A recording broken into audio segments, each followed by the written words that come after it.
एक साथ ऐसे आता है, एक बार निकल जाता है, आता है और निकल जाता है, आएगा ये दोनों से, इससे जाएगा पूरे बॉडी में, इससे जाएगा फेफड़ा में, ये दोनों साथ आएगा, एक बार ऐसे निकल जाए। Hello friends, welcome back to 2 in 1 study channel. तो आज हम लोग पढ़ेंगे बायोलॉजी, यानी कि बायोलॉजी का रक्त परिसंचरण पढ़ने वाले सर्कुलेटरी सिस्टम। यानी सर्कुलेटरी सिस्टम ये होता है कि हमारा शरीर में रक्त कैसे आवागमन करता है, कैसे काम करता है, कैसे एक जगह से दूसरे जगह जाता है, उसी चीज़ को पढ़ेंगे। यानी कि परिसंचरण तंत्र, यानी कि मानव रक्त परिसंचरण तंत्र, इस चीज़ को पढ़ेंगे आज। तो वीडियो को अंत तक देखते रहिए ताकि पूरा समझ में आए। तो देखते हैं रक्त परिसंचरण तंत्र क्या है। रक्त परिसंचरण तंत्र में ये होता है,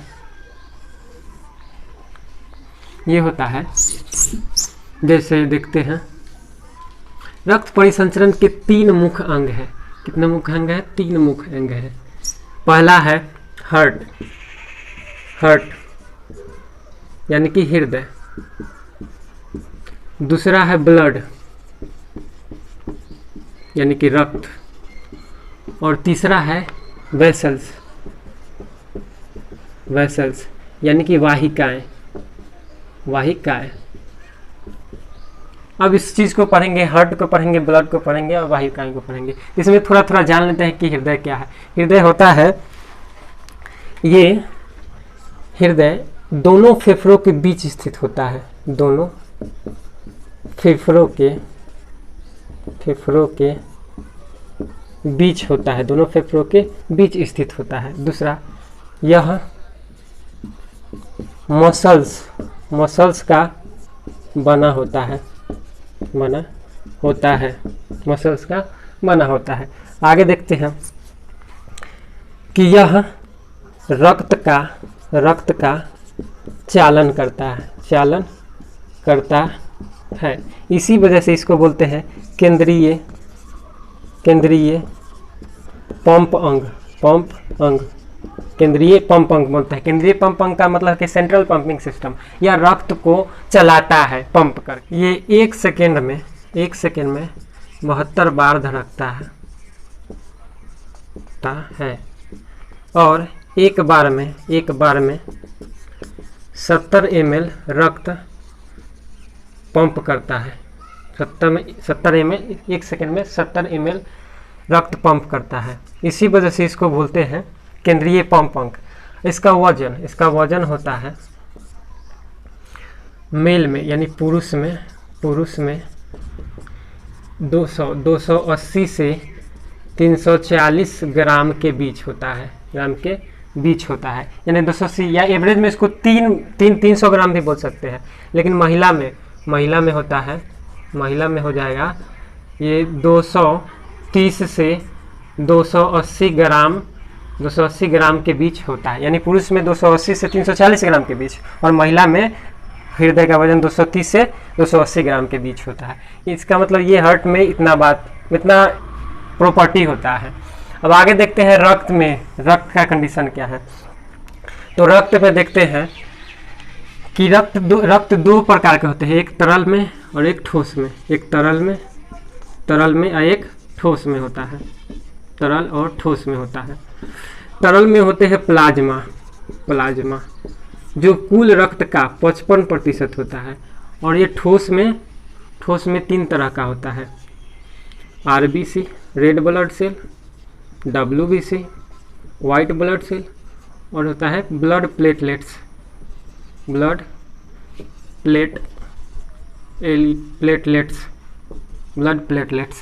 तो एक काम करते हैं, RBC और WBC और प्लेटलेट्स, ये 3 भाग होता है। लेकिन ये ठोस होता है, पूरे रक्त का 45% होता है। पूरे रक्त का 45% होता है। ये RBC का जीवन काल होता है 120 दिन होता है। WBC का 3 से 4 दिन। और इसमें एक और बात है कि इसका जो कब्रगाह बोला जाता है, RBC का कब्रगाह किसको बोला जाता है? तो प्लीहा को। किसको? प्लीहा को। और ये ब्लड प्लेटलेट्स होता है, रक्त को थक्का बनाने में मदद करता है। ब्लड प्लेटलेट्स यानी कि रक्त बिंबाणु रक्त को थक्का बनाने में मदद करता है। जैसे हाथ कट जाता है तो कुछ समय बाद खून बंद हो जाता है। क्यों बंद होता है? वो रक्त को थक्का बनने से बंद हो जाता है। तो आगे देखते हैं वेसल्स में, वाहिकाएं। वेसल्स दो प्रकार के होते हैं।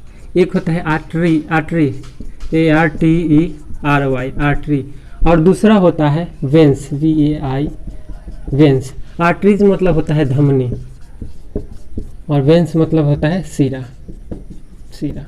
और इसके बारे में थोड़ा थोड़ा देख लेते हैं।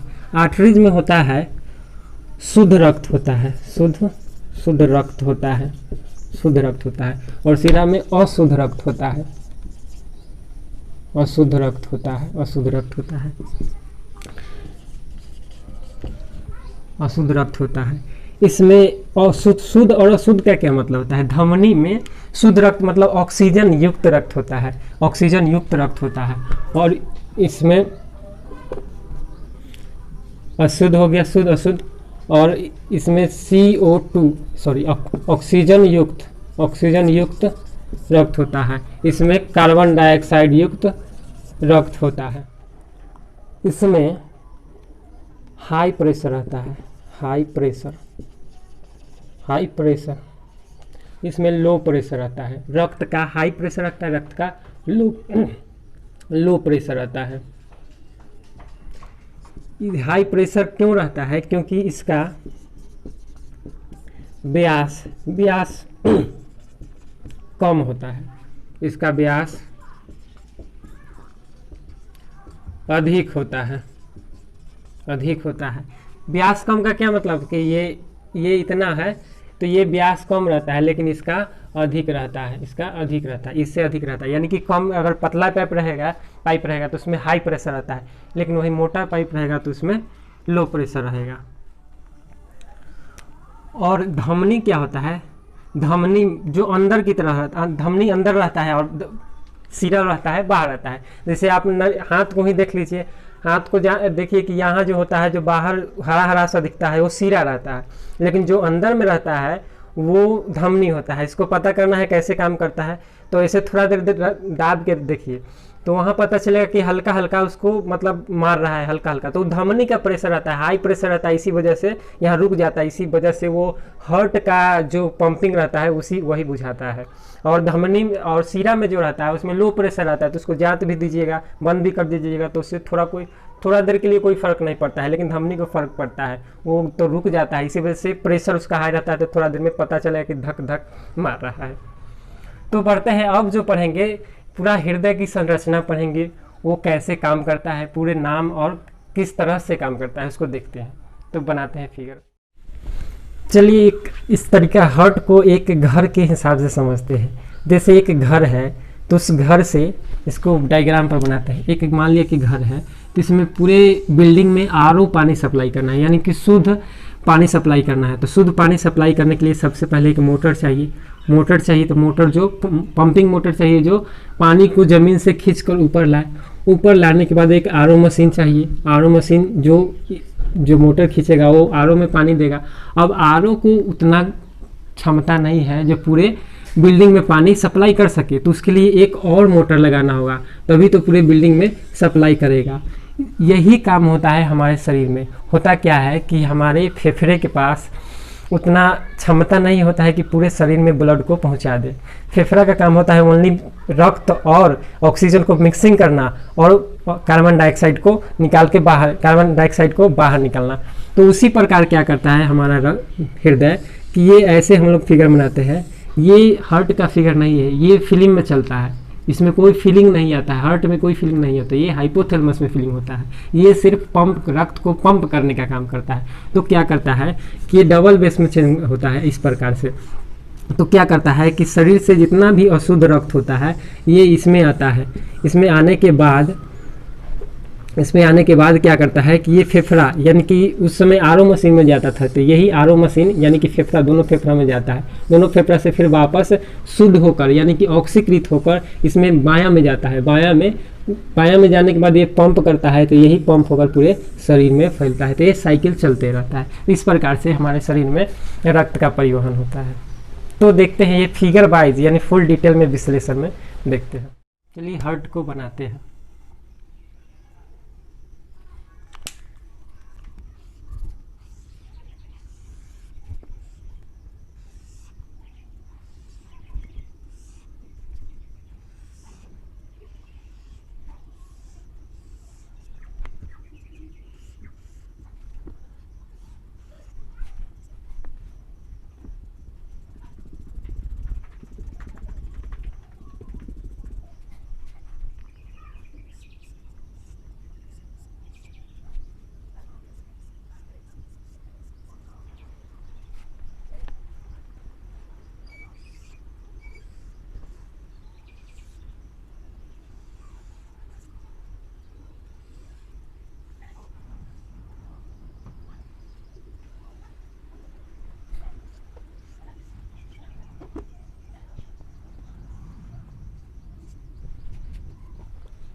चलिए अब सबका नाम लिखते हैं। हृदय में 4 चैम्बर होते हैं, 4 वेस्म होते हैं। बायां आलिंद, दायां आलिंद, बायां नीले, दायां नीले, यानी कि ऊपर वाला को आलिंद बोलते हैं, नीचे वाला को नीले। अंग्रेजी में ऊपर वाला को आट्रियम और नीचे वाला को वेंट्रिकल। तो इसको लिखते हैं राइट ऑट्रियम, इससे लिखते हैं right atrium, right atrium, AUTRIUM, right atrium, यानी कि दायां आलिंद, दायां आलिंद। ये हो गया left atrium, left atrium, atrium यानी कि बायां आलिंद। ये हो गया left, left ventricle, ventricle, left ventricle, इसका मतलब हो गया कि बायां नीलय, बायां नीलय। और ये हो गया right ventricle, right ventricle, ventricle, right ventricle, यानी कि दायां नीलय, दायां नीलय। और ये जो होता है सेप्टम, सेप्टम, SEPTUM, सेप्टम, ये दोनों मतलब हृदय को 2 भागों में बांटता है। सेप्टम ये लिक्विड भरा होता है इस प्रकार से, इसको बोलते हैं, उधर से लिखते हैं, यहाँ से दिख रहा है ना, हाँ। ये तीनों हो गया पल्मोनरी, पल्मोनरी ऐसे लिखते हैं, pulmonary, pulmonary veins, VAINS, pulmonary veins, यानी कि पल्मोनरी, पल्मोनरी सीरा, पल्मोनरी सीरा, ये तीनों। ये हो गया अग्र, अग्र महाशिरा, सुपीरियर, SUPERI, सुपीरियर वेंस। ये हो गया पश्च महाशिरा, पश्च महाशिरा, पश्च महाशिरा, यानी कि इन्फेरियर, INFERIOR, इन्फेरियर वेंस। और ये हो गया pulmonary, pulmonary, pulmonary artery, ARTERY, pulmonary artery. इसका हिंदी हो गया पल्मोनरी आर्टरी का मतलब होता है पल्मोनरी धमनी, पल्मोनरी धमनी, धमनी, पल्मोनरी धमनी। और ये हो गया महाशिरा, महाशिरा, यानी कि इसी से पूरे शरीर में रक्त जाता है। इसको बताएंगे कि कैसे कार्य करता है। ये दोनों हो गया पल्मोनरी धमनी, ये दोनों हो गया पल्मोनरी धमनी, ये हो गया पल्मोनरी शिरा, और ये हो गया पश्च महाशिरा, अग्र महाशिरा, और ये हो गया महाधमनी, महाधमनी, महाधमनी। तो इसको समझते हैं एक एक करके। और एक चीज और, 2 और है, इसको बोलते हैं द्विदलीय कपाट, द्विदलीय कपाट, यानी कि by capsid, VALV, valve, by capsid valve. और ये होता है त्रिदलीय कपाट, त्रिदलीय, त्रिदलीय, त्रिदलीय कपाट, त्रिदलीय कपाट, यानी कि try capsid, try PID, try capsid valve. और ये वाला होता है ये अर्धचंद्राकार, अर्धचंद्राकार, चंद्राकार वल्व, यानी कि कपाट, कपाट, यानी कि semi, semi lunar valve, semi lunar valve. और ये भी होता है सेमी लूनर वल्व, यानी कि semi lunar valve, semi lunar valve, यानी कि 2 होता है सेमी लूनर वल्व, और एक ये होता है त्रिदलीय कपाट, ये वाला त्रिदलीय, यानी कि एक तरह का वल्व है, ये वल्व है, ये 4 वल्व होते हैं। ये यहाँ त्रिदलीय वल्व, त्रिदलीय वल्व और द्विदलीय वल्व, और ये होता है अर्धचंद्राकार वल्व, यानी सेमी लूनर वल्व ये अर्धचंद्र के जैसा रहता है यहाँ, इसी वजह से इसको अर्धचंद्राकार नाम देते हैं। अब इसको समझते हैं कि ये वर्क कैसे करता है, समझते हैं। ये कहा जाता है ना कि एक डायलॉग होता है, कभी कभी मेरे दिल में ख्याल आता है। दिल में कोई ख्याल नहीं आता है, ये हाइपोथैलेमस में आता है, ये माइंड का खेल है। और ये जो दिल है यानी ये हार्ट है, ये 4 चैम्बर होते हैं जो बनाते हैं ना, वैसा नहीं होता है हार्ट। ये यानी कि 4 भाग में बना होता है, 1 2 3 4 भाग में, यानी कि एक यहाँ होता है, 2 यहाँ 2 यहाँ। तो ये इसमें ओनली क्या करता है, ये पंप का काम करता है, सेंट्रल पंपिंग सिस्टम। ये हार्ट क्या कराता है, ये दोहरा परिसंचरण कराता है, यानी कि डबल रक्त का प्रवाह कराता है। जैसे देखते हैं ये काम कैसे करता है। तो ये हार्ट छोटा होता है लेकिन फिगर में हम बनाए हैं बड़ा। तो हार्ट के दोनों तरफ, हार्ट कहाँ अवस्थित रहता है, दोनों फेफड़ों के बीच अवस्थित रहता है, यानी कि यहाँ भी फेफड़ा होगा और यहाँ भी फेफड़ा होगा। तो होता क्या है कि रक्त जैसे इस तरह से एक साइकिल चलता है, साइकिल मतलब साइकिल एक आवागमन होते रहता है, नाचते रहता है। तो पूरा शरीर से जो रक्त आता है वो अशुद्ध रक्त आता है, यानी कि सीरा से। सीरा में कैसा रक्त रहता है, अशुद्ध रक्त आता है। इसका मतलब सीरा से जो रक्त आएगा यहाँ जाएगा, सीरा से रक्त आएगा और अशुद्ध रहता है, यानी कि यहाँ अग्र महाशिरा और पश्च महाशिरा ऊपर नीचे दोनों से रक्त जाएगा। इसमें रक्त जाके जमा हो जाएगा, जमा हो जाने के बाद ऊपर से पंपिंग होगा, यानी कि एक तरह का शिथिल, ये ऐसे तो संकुचन होगा, ऐसे जब इसमें जाता है तो उस समय रिलैक्सेशन होता है, यानी शिथिलन होता है, एक तरह का फूलता है।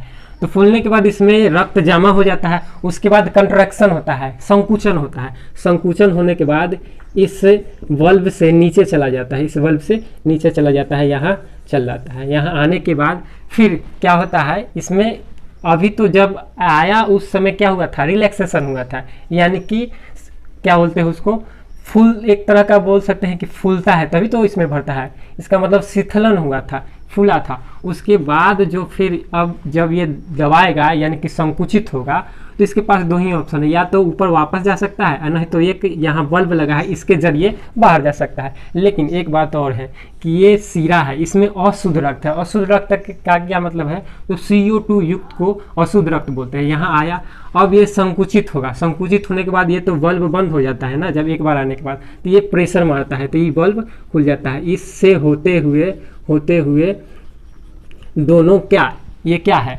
पल्मोनरी धमनी। पल्मोनरी धमनी में अशुद्ध रक्त होता है। अशुद्ध रक्त कहाँ जाता है, दोनों फेफड़ा के पास जाता है, दोनों फेफड़ा के पास चला गया। क्यों गया, ऑक्सीकृत होने के लिए। फेफड़ा क्या करता है, रक्त और ऑक्सीजन को मिक्सिंग करता है, रक्त में ऑक्सीजन की मात्रा को मिलाता है और कार्बन डाइऑक्साइड को बाहर निकाल लेता है। यानी कार्बन डाइऑक्साइड के CO2 को बाहर निकाल दिया और ऑक्सीजन को मिला दिया, यानी कि दोनों फेफड़ा के पास गया, ऑक्सीजन मिल गया। मिल जाने के बाद वो जो सीरा रहता है वो पल्मोनरी सीरा रहता है। पल्मोनरी सीरा में अब वो शुद्ध रक्त हो गया, यानी ऑक्सीजन मिल गया, इसका मतलब वो शुद्ध हो गया। तो ये दोनों फेफड़ा से पूरा कहाँ जाएगा, अब यहाँ आ जाएगा। दोनों फेफड़ा से जो वाहिनियाँ निकलती है पल्मोनरी सीरा कहलाती है। पल्मोनरी सीरा से फिर रक्त आएगा कहाँ, लेफ्ट बायां अलिंद में, यानी कि लेफ्ट एट्रियम में आया, फिर जमा हो गया यहाँ। फिर जमा होने के बाद अब फिर जमा कैसे हुआ, क्योंकि इसमें रिलैक्सेशन हुआ था, इसी वजह से इसमें जमा हो गया। अब क्या होगा, संकुचन होगा। संकुचन होने से क्या होगा, ये ब्लड यहाँ आ जाएगा, ये ब्लड यहाँ आ जाएगा, यानी कि यहाँ आ जाने के बाद जब ये संकुचन होता है तो ये रिलैक्सेशन होता है, ये फूलता है। ये फूलने के बाद रक्त यहाँ आ गया। अब ये फिर संकुचन होगा, तो संकुचन होने के बाद ये बल्ब बंद हो जाती है। तो यहाँ कौन, सेमी लूनर बल्ब, जब ये फिर संकुचन होगा तो इससे होकर के ये कैसा रक्त है, शुद्ध रक्त है। कैसा रक्त है, शुद्ध रक्त है। तो शुद्ध रक्त कहाँ चल जाएगा, महाधमनी। और धमनी में कैसा रक्त होता है, शुद्ध रक्त होता है। महाधमनी से पूरे शरीर में, पूरे बॉडी में चला जाएगा, पूरे बॉडी में चला जाएगा। और बॉडी में जाने के बाद बॉडी में कैसे जाएगा, धमनी से जाएगा, पूरे बॉडी में धमनी में से चला जाएगा। फिर वहाँ से जो वापस आएगा, सीरा से वापस आएगा, और सीरा से वापस जाने के बाद फिर इसमें जाएगा। फिर इसमें जाने के बाद फिर इसको पंप करता है। पंप क्यों करता है, क्योंकि पूरे शरीर में, मतलब शरीर में उतना काबू नहीं है कि ये रक्त को फेफड़ा तक पहुंचा दे। तो फेफड़ा तक पहुंचाने के लिए जब वापसी होता है ब्लड, तो उस समय ब्लड लो प्रेशर हो जाता है। महाधमनी में हाई प्रेशर ब्लड रहता है, तो पूरे शरीर में फैलने के बाद जब वापसी आता है तो ये लो प्रेशर हो जाता है। लो प्रेशर जैसे ही हुआ तो सीरा में लो प्रेशर, तब यहाँ आता है। तो फिर हार्ट में पहुंचता है, क्योंकि हाई प्रेशर बनाना है, फेफड़ा के पास पहुंचाना है, तो इसमें फिर यहाँ आएगा,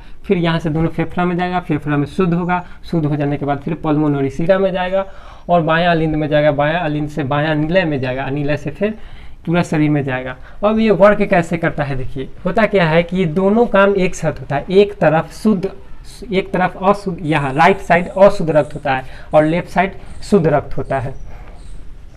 तो राइट साइड क्या रहता है, शुद्ध रक्त रहता है, और सॉरी राइट साइड अशुद्ध रक्त रहता है और लेफ्ट साइड अशुद्ध रक्त रहता है। इसका मतलब जैसे देखिए ये इस तरीका के हैं, ये बाएं तरफ झुका रहता है तो हार्ट के बीच में ही, सॉरी क्या बोलते हैं उसको, फेफड़ा के बीच में ही, लंग्स के बीच में ही रहता है, लेकिन झुका बायां तरफ रहता है। इसी वजह से हम लोग कहते हैं कि हम लोग का हार्ट किस तरफ है, बायां तरफ है। तो ये बायां तरफ झुके रहने के कारण धक धक का जो आवाज़ आता है बायां तरफ आता है।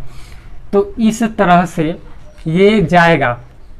अब क्या करेंगे इसको कि ये दोनों काम एक ही समय में होता है। ये पचकता है तो ये दोनों क्या होता है, कंट्राडिक्शन होता है, संकुचन होता है, दोनों एक साथ, ये दोनों एक साथ होता है। तो एक बार में कैसे आता है, एक बार दोनों आया, इस तरफ अशुद्ध इस तरफ शुद्ध, यानी कि बायां साइड में शुद्ध रक्त और दायां साइड में अशुद्ध रक्त एक साथ ऐसे आता है, एक बार निकल जाता है, आता है और निकल जाता है। आएगा ये दोनों से, इससे जाएगा पूरे बॉडी में, इससे जाएगा फेफड़ा में, ये दोनों साथ आएगा, एक बार ऐसे निकल जाएगा। तो इस तरीका से ये काम करता है, पूरे शरीर में ब्लड को पहुंचाता है। इसका मतलब जो हम लोग का हृदय है, दिल है, वो सिर्फ रक्त को पंप। अब हृदय में ये समझना है कि ये छिद्र कहाँ होता है। जैसे बोला जाता है, डॉक्टर बोलता है कि हृदय में छेद हो गया है, यानी छिद्र हो गया है, तो कहाँ होता है और क्यों होता है, उससे क्या हानि है, उसको समझते हैं। जैसे छिद्र होता क्या है कि ये यहाँ इसमें जो राइट साइड में अशुद्ध रक्त होता है वो लेफ्ट साइड में चला जाता है, छिद्र होने के यहाँ छिद्र होता है, यानी कि सेप्टम में छिद्र हो जाता है, यानी कि अशुद्ध रक्त शुद्ध रक्त में मिल जाता है और वही अशुद्ध रक्त पूरे शरीर में चला जाता है। यानी कि बिना ऑक्सीजन युक्त जो रक्त होता है पूरे शरीर में चला जाता है। जब पूरे शरीर में जाएगा तो शरीर को हानि पहुंचेगा, शरीर में बहुत हानि पहुंचता है। इसी वजह से सर्जरी करके या डॉक्टर के पास है इसका इलाज, तो उसको इलाज करके ये छिद्र को बंद कर देते हैं। यानी कि छिद्र कहाँ होता है, इसमें ही से सेप्टम में छिद्र होता है, तो उसी से बंद किया जाता है, तब वो ठीक होता है। तो ऐसे तरीका से इसको ठीक किया जा सकता है। आगे ये समझना है कि हृदय में जो धड़कन होते हैं, एक धड़कन जैसे बार धड़कता है, तो वही धड़कता क्यों है, किस वजह से धड़कता है, तो उसमें होता है हृदय का पेस मेकर, यानी कि एक एसए नोड और एवी नोड, एसए नोड और एवी नोड मिलकर हृदय में करंट पैदा करता है। करंट पैदा करने से वो एक तरह से कंट्रैक्शन और रिलैक्सेशन होता है। तो उसको देखते हैं, जैसे हृदय का गति प्रेरक, हृदय का गति प्रेरक यानी कि पेस मेकर,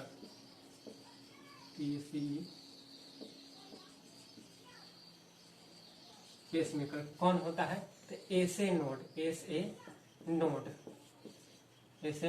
NOD, और एक होता है एवी नोड। ये दोनों मिलकर ये क्या करता है, हृदय में गति देता है, और एवी नोड क्या करता है, एवी नियंत्रण करता है। ये नियंत्रण मस्तिष्क से होता है, यानी कि कभी कभी होता है कि हृदय का जो धड़कना वो रक्त के प्रवाह पर करता है, या जैसे कोई होता है ना कि हाइपर टेंशन आ गया, यानी कि माइंड में हाइपर टेंशन आने से वो हृदय जोर जोर से धड़कने लगता है, तो ये एवी नोड उसको कंट्रोल करता है। यानी कि ज्यादा धड़कना है, कम धड़कना है, माइंड से धड़कता है, तो एवी नोड उसको कंट्रोल करता है। तो एसए नोड का मतलब होता है, इसका फुल फॉर्म होता है सिनो आर्टियल नोड, और एवी नोड का होता है ऑरिक्यूलो वेंट्रिकुलर नोड। यानी कि ये दोनों मिलके एसए नोड मिलके गति में, उसमें गति देता है, हृदय में गति देता है, यानी कि धड़कने की गति देता है, और एवी नोड उसको कंट्रोल करता है कि ज्यादा कम धड़कना है, ज्यादा धड़कना है, उसी को कंट्रोल करता है। धमनी में रुधिर के दाब को रक्त दाब कहते हैं, यानी कि रक्त दाब सीरा में नहीं होता है, सीरा में बहुत लो प्रेशर होता है, यानी कि लो प्रेशर होने के कारण रक्त दाब धमनी में चेक किया जाता है, ब्लड प्रेशर जो इस ब्लड प्रेशर मापने वाले यंत्र को बोलते हैं स्फेग्नोमैनोमीटर, यानी स्फेग्नोमैनोमीटर से रक्त का दाब चेक किया जाता है, यानी कि कितना प्रेशर है। तो इसमें रक्त दाब जो मापा जाता है वो होता है एक नॉर्मल, यानी कि सामान्य व्यक्ति का जो रक्त दाब होता है 120/80 mmHg, एचजी जिसको पारा बोलते हैं। तो 120 होता है सिस्टोलिक प्रेशर, और 80 होता है डायस्टोलिक,